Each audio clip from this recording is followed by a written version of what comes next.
ಅಷ್ಟು ಗಟ್ಟಿ ಕಲಾವಿದ್ರು ಅಷ್ಟು ಡಿಟೈಲ್ ಮಾಡ್ಕೊಂಡು ಒಂದು ಏನು ಅದು PM ಇದಕ್ಕೆ ಕೊಟ್ಟಿಲ್ವಾ ಇನ್ನೊಂದು ಮೀಟ್ ಮಾಡಿಸ್ಲಿಲ್ವಾ ಸರ್ ಅದು ಮಾಡ್ಬೋದಿತ್ತು. ಸಂತೋಷ್ ಸರ್ ಹೇಳಿದ್ರು, ಸಂತೋಷ್ ಹೆಚ್ಚಿದ್ದೀರಾ ಹೇಳಿದ್ರು ನಾನು ವ್ಯವಸ್ಥೆ ಮಾಡ್ತೀನಿ, ಯಾಕೆ ಇವ್ರನ್ನ ಕರಿತೀರ ನಿಮ್ಮ ಮೇಲಕ್ಕೆ ಅಂತ.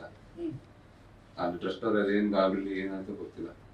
ಈಗ ನಾನು ಪಾರ್ಲಿಮೆಂಟ್ ಸೆಷನ್ ಟೈಮಲ್ಲಿ ಹೇಳ್ತೀನಿ, ನಾನು ಒಂದ್ಸರಿ ಮಾತಾಡ್ತೀನಿ, ಸಂಜೆ ವಾಸವಾಗಿ ಮಾತಾಡ್ತೀನಿ, ಹಾಗಾಗಿ ಮಾತಾಡ್ಬಿಟ್ಟು ವಿತ್ ಫ್ಯಾಮಿಲಿ ಏನೋ ಮೀಟ್ ಆಗ್ತಾರೆ ಅಂತ ಹೇಳ್ತೀನಿ.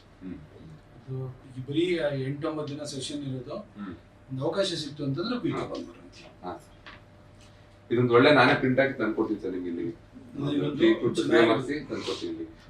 ಒಂದು ಬೇಕು ಅಲ್ಲ ಸರ್, ಒಂದು ರಾಮ್ ಇರಲಿ, ಒಂದು ಅಲಂಕಾರದ ಫೋಟೋಸ್ಗಳು, ಒಂದು ನೀವು ಕಿತ್ತರ ಈ ಫೋಟೋ ಇರಲಿ. ಅಲಂಕಾರದ ಇವತ್ತು ಕೆಲವು ಬಂದಿದೆ